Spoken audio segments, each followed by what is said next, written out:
There's a phone call that just blew the lid off the biggest rap feud of the decade, and I don't think you understand what it actually exposes.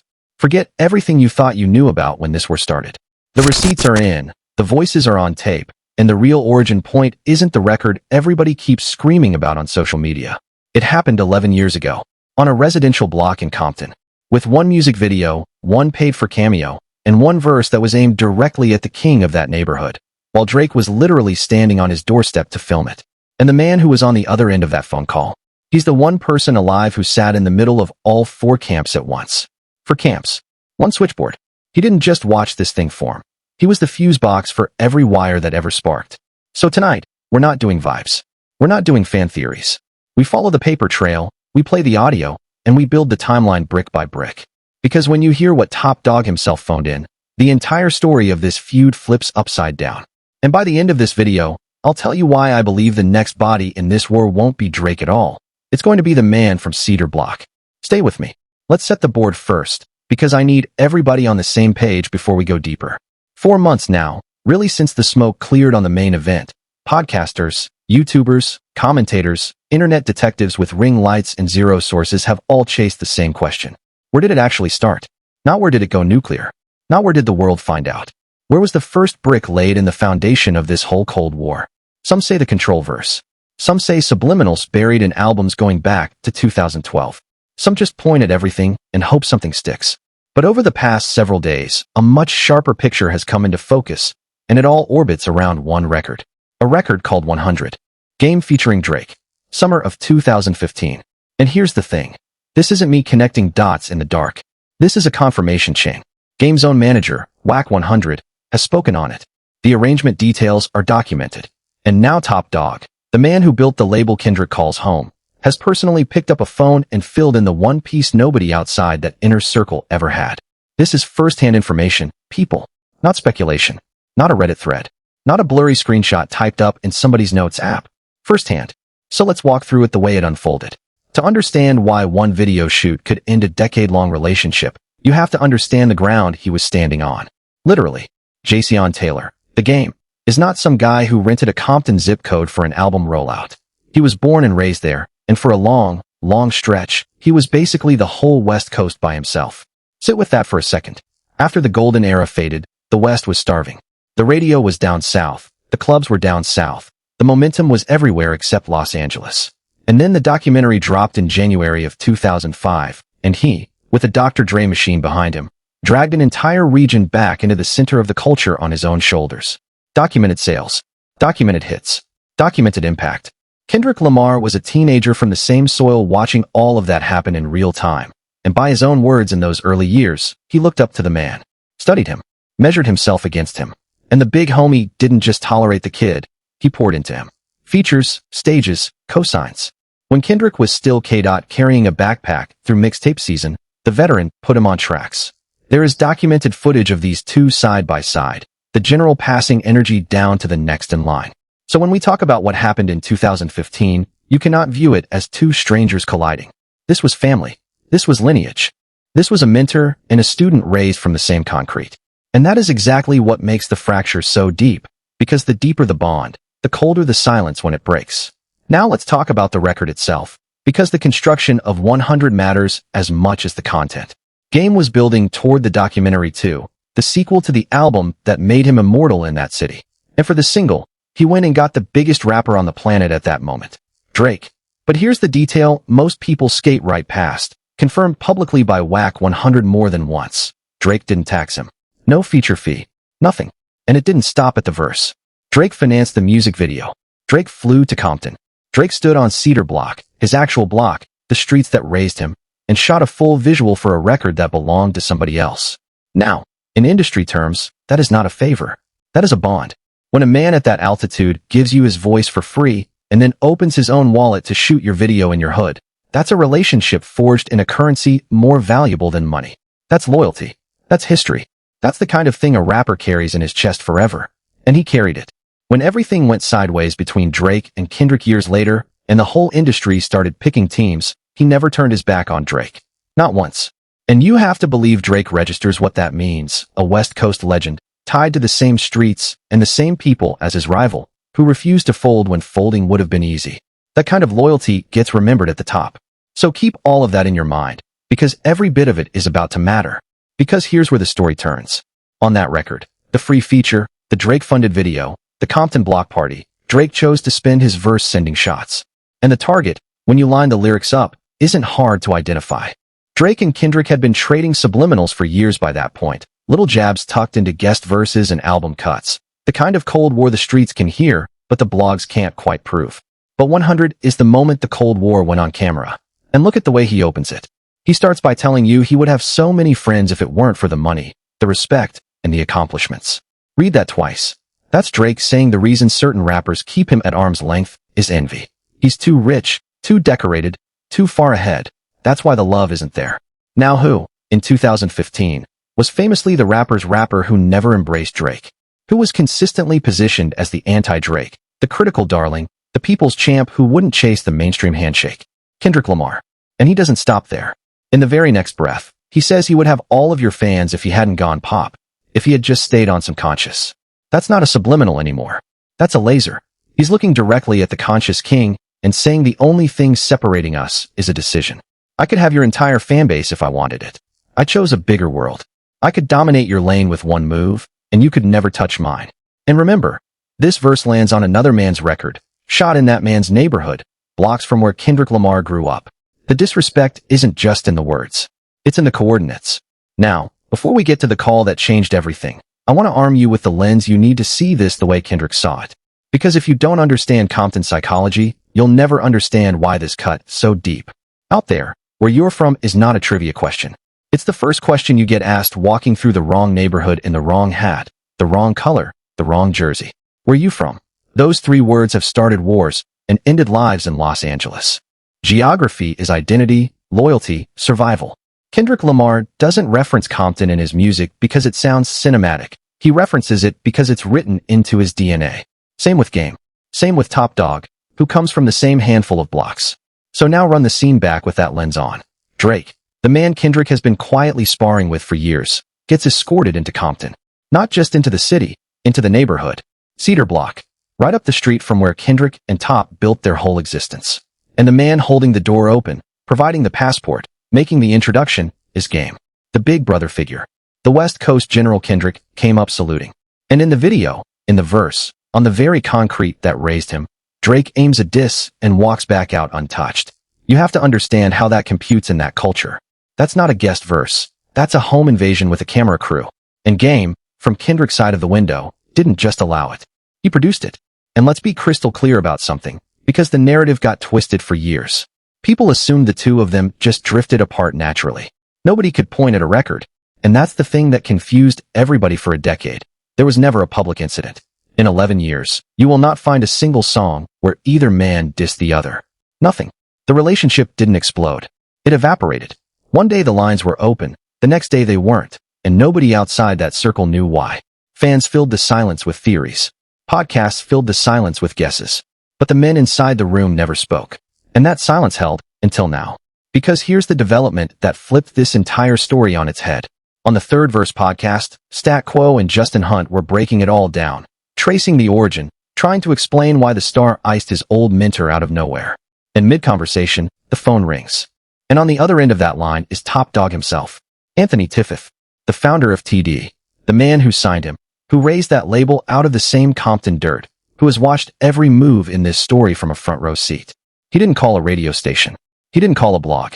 He called a conversation between men he respects and corrected the record personally. And what he said rewrote 11 years of mystery in one breath. He told them, Doc didn't just stop talking to him for no reason. Doc, Kendrick, him, the man from Cedar Block. There was a reason. And the reason had a title, a director, and a location. The 100 video. That video shoot in Compton. That's what changed everything. And Dawg went further. He made it clear he had already said this directly to Whack 100 and to Game. He told both parties, face to face in so many words, that has to be the moment. Because it cannot keep being perceived like Kendrick just woke up one morning and cut his big brother off out of thin air. There was an inciting incident. There was a receipt. And Dawg was there to name it. Sit with the weight of that, because this almost never happens in this industry. Rappers hide behind tweets. Labels hide behind publicists. Everybody hides behind plausible deniability. It all traces back to one afternoon on Cedar Block, one free verse, and one decision game made without realizing what it would cost him. Now we have to jump timelines, because the next piece of this puzzle lives a decade later, in the middle of the main event. When the full-scale war finally erupted in 2024, everybody started choosing sides. And he chose his side. He jumped in. But here's the part that tells you everything about where his heart was. He didn't jump in to attack Kendrick. He never sent a single shot Kendrick's way. His shots went at Rick Ross, who had waded into the melee for reasons nobody has ever fully explained. His entry into the biggest rap war of the century was aimed at a third party, because even with a decade of silence between them, he couldn't bring himself to fire at the kid he raised. Read the temperature of that. That's not strategy. That's restraint born of love and history. But here's where it gets tangled, and this is the part almost nobody understood from the outside. Inside the chaos of that war, he started feeling like he had caught a stray. On Not Like Us, the biggest record of the entire feud, there were lines that Game believed were subliminally aimed at him. Not at the Toronto Star. At him. And this is where the story gets its most human chapter, because of what happened next behind the scenes. Wack 100, who, say what you want about him, is genuinely wired into every camp in this story, got on the phone with him and talked for over an hour. Over an hour. Not a text. Not a DM. A 60-plus minute conversation with one goal. Convincing him Kendrick wasn't dissing him on that record. Wack laid it out from his own mouth. Kendrick's position was simple. Man, I would never diss him. What is he even talking about? But in Game's mind, he couldn't shake it. He's sitting there asking himself, is he throwing shots at me? And I want to underline what this reveals, because it's the most revealing detail in the saga. He didn't hear that record and get angry. He heard it and got hurt. The reaction of a man who feels betrayed isn't rage. It's suspicion. It's lying awake wondering whether the little brother you helped raise just swung at you on the biggest song on the planet. Wack described his own role with a phrase that I think will live forever. I am his conscience. And he meant it. While the internet screamed for blood, Wack 100 was in the background doing the opposite. De-escalating, translating, keeping one of the most dangerous misunderstandings in West Coast history from becoming something nobody could take back. Now let's get into Wack's side of the table, because whether you like the man or not, and plenty of people don't, there is one claim he can make that almost nobody else on this planet can. When the conversation turned to who knew what, Wack didn't flinch. His exact posture was, I've been the fuse box to all of it. And I know how that sounds. I know people hear Wack 100 talk and immediately reach for the mute button. But strip the personality away and look at the resume. He manages the man. He has a direct line to Top Dawg, a man who literally called into a podcast to confirm they had already discussed this face-to-face. He knows one camp through the artist he manages. He knows the other through Top. Every single node in this network runs through him. So when he says he's been the mediator between all four of these men, I believe him. Not because of his mouth. Because of the math. He's the only person who had relationships with all four of those men individually. Nobody else on the board can say that. And that position, the man in the middle, gave him a view of this fracture that nobody else ever had. Including the view of what Game actually felt, which is what we're about to get into. And it's the part of this story that might hurt the most. Because once Wack started explaining the man's disposition, the whole thing stopped looking like ego and started looking like grief. Here's Game's position, translated through the man who speaks with his conscience. His stance is this. Kendrick, I know who you've become. The whole world knows who you've become. But when you were becoming that, when you were still climbing, still hungry, still carrying that backpack, I already had a relationship with this man, meaning Drake. A relationship built over years. Favors traded. Bread broken. And not just business. Drake did things that reach way past the studio. He helped the family. He looked out for the children. When those kids pulled up to a show, Drake didn't just leave them tickets. He made sure they were taken care of from the will-call window like family. And here's the thing about Drake that everyone who has ever watched him from a distance eventually learns. The man values loyalty and long relationships above almost everything. The ones who knew him before the empire. The ones who let him into their homes. The ones whose kids know his name. That's not networking to Drake. That's sacred. And the Compton veteran gave him that for years. So when the TD side went cold, his position was never anger at Kendrick for feeling away. It was confusion at the idea that Kendrick could dictate who Game was allowed to love. In his mind, it was never that deep. His entire history says the same thing. Every feud Jayceon Taylor ever had before this one had real stakes behind it. Real danger. Real street gravity. A rap disagreement between two men he respected? To him, that was just music. Just bars. Nothing that a phone call couldn't fix. But the hurt didn't stop there. And this is where we have to talk about the respect ledger, because Game keeps one, and Kendrick Lamar's name is on both sides of it. On one side, the love, the features, the mentorship, the door Game held open when Kendrick was coming up. On the other side, what he believes he's owed. And you have to understand his claim here, because it's not small. For years, he was the West Coast. Alone. The only artist from that region carrying a platinum flag, while the entire coast was counted out. He and Dr. Dre brought it back from the dead. That's not opinion. That's documented history. So from where Game stands, Kendrick's rise happened on ground that he kept warm. And what did that respect look like when it came back around? Let's talk about the pop-out. June of 2024. Kendrick Lamar's Victory Lap, the Ken and Friends show at the Forum, one of the most celebrated nights in West Coast rap history. The stage was stacked. West Coast legends, West Coast soldiers, generations of the coast's talent standing shoulder to shoulder under Kendrick Lamar's banner. It was a family photo of an entire region. And he, the man who held that region's flag alone for the better part of a decade, the man Dr. Dre literally handed the torch to, was not on that stage. Now you tell me, if you're the general who held that line, and you've watched yourself get written out of the family photo of the region you resurrected, the region you kept alive long enough for Kendrick to inherit, how do you think that lands? He felt away. He absolutely felt away. Anybody who tells you different has never been proud of anything they built. Now here's the pivot that ties it all together, the phone call that never happened. Because when you strip away the pride, the geography, the decade of silence, and the bruised legacy, one haunting question remains. Why didn't anybody just pick up the phone? And this is where Wack's counterfactual changes the emotional math of the entire feud. His position is simple and brutal. If Kendrick Lamar had felt away, any kind of way, about that video shoot, all he had to do was pick up the phone and say it out loud. Not through a verse. Not through a cold shoulder. Not through 11 years of frost. Just a direct conversation.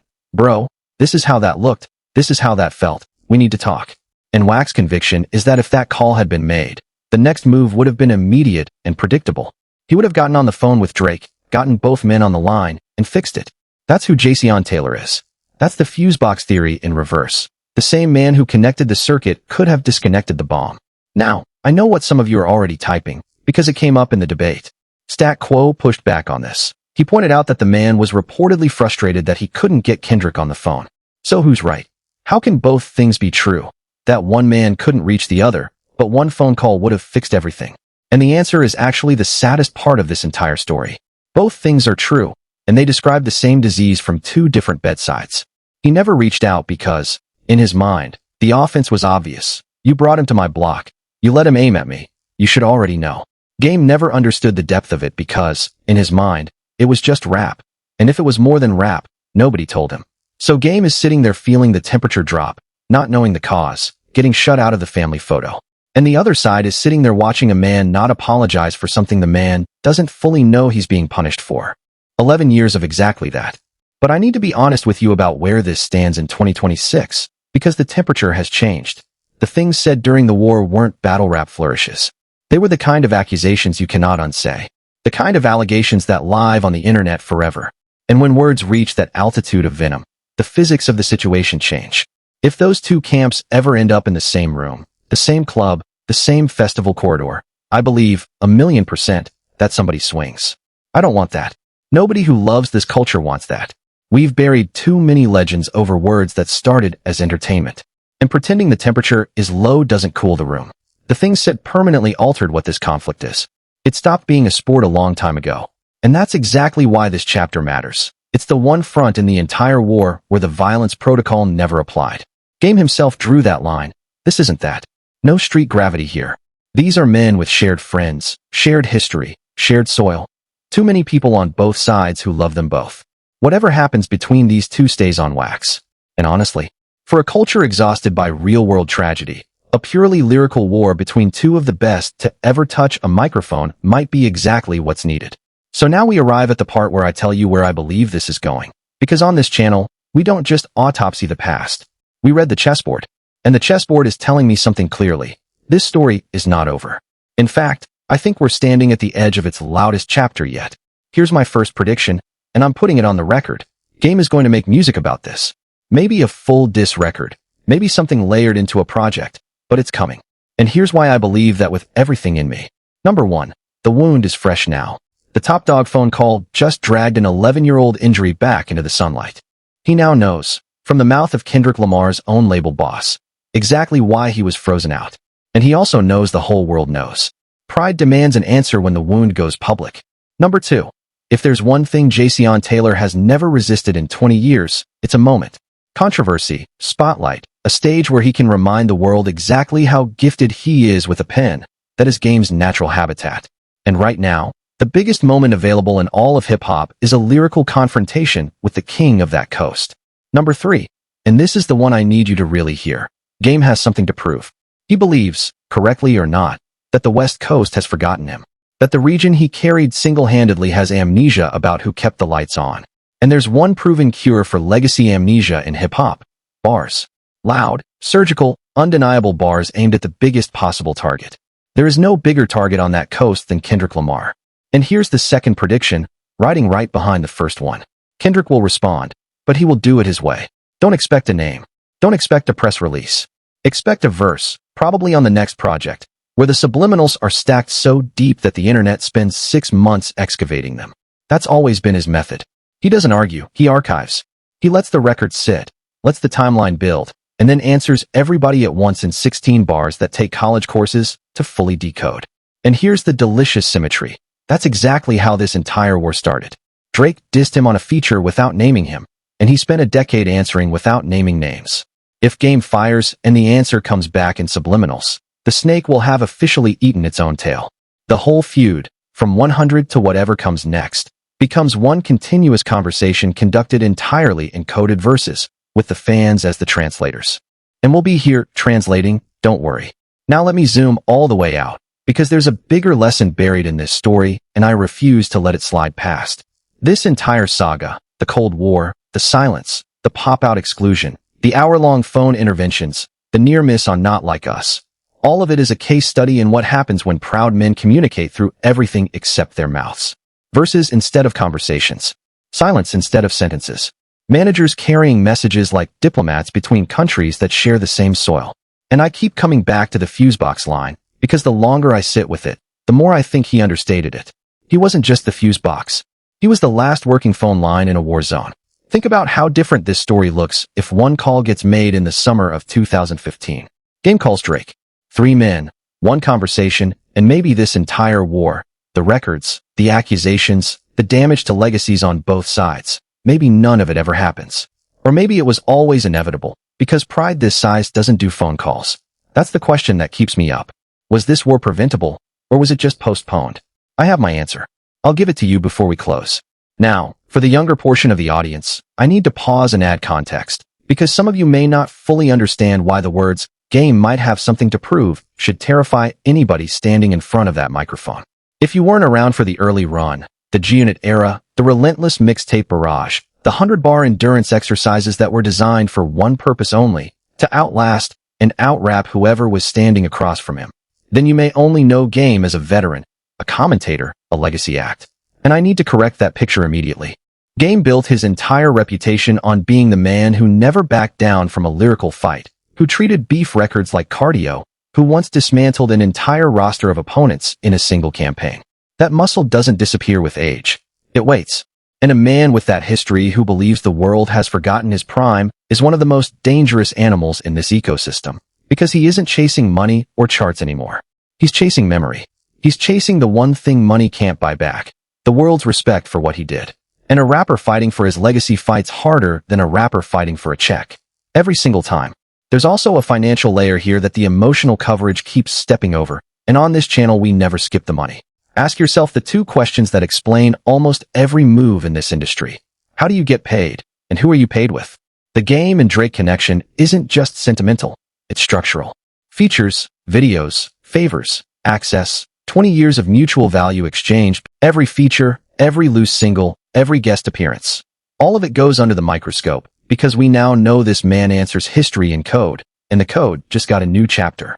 The fans who understand the timeline we've laid out tonight will catch references that fly straight over everybody else's head. That's the advantage of doing the work, of being here. And when the first shot fires, and it will, remember where you heard the full blueprint first. Not in a tweet, not in a 60-second clip. Right here, with the receipts on the table and the timeline built brick by brick. I also want to leave something with the Day One supporters who've watched me build these timelines story by story. You've seen how many of these calls have aged well. When I told you the tension was real long before the mainstream blogs caught up, you were here. When I told you the chess moves mattered more than the headlines, you were here. So take this one and hold it the same way. This chapter is the dormant fault line of the entire era, and dormant fault lines are the ones that eventually move the whole map. Bookmark this video. Come back to it when the first record drops. And if I'm wrong, I'll be the first one to stand here and own it, because that's the deal on this channel.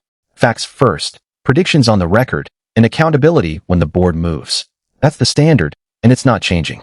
So here's my answer, and then I want yours.